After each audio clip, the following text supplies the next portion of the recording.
formation classes, or used to, at the seminary.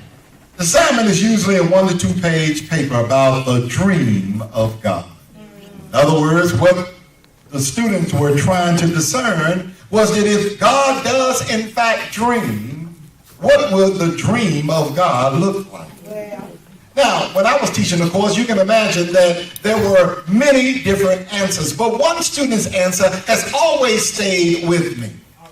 One of the students said that the dream of God is for people to be empowered to do and to be all that they were created to be. Now, when I pressed her a little bit, she responded by saying that we have all that we need.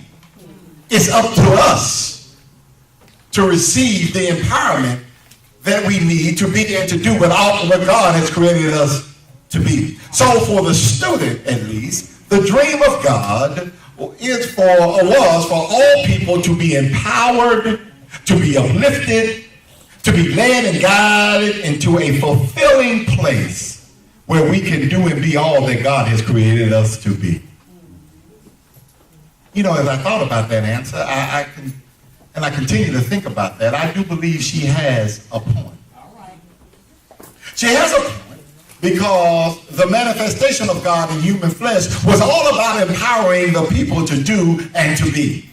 In other words, if we read Jesus' words and look at his actions while he was on earth in the flesh, we see a plethora of examples that support the claim that God's dream is for the empowerment of God's people. First, we must remember who Jesus' primary audience was. It wasn't the elite and the famous. It wasn't the kings and queens of his day.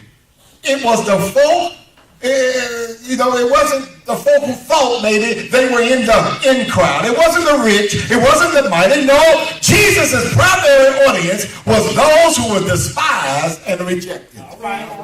Ones on the margins of society. The ones who were locked down and locked out. The ones always standing on the outside of promises. The ones always a day late and a dollar short. Anybody know folk like that? Matter of fact, Jesus said in unambiguous terms that he didn't come for the folk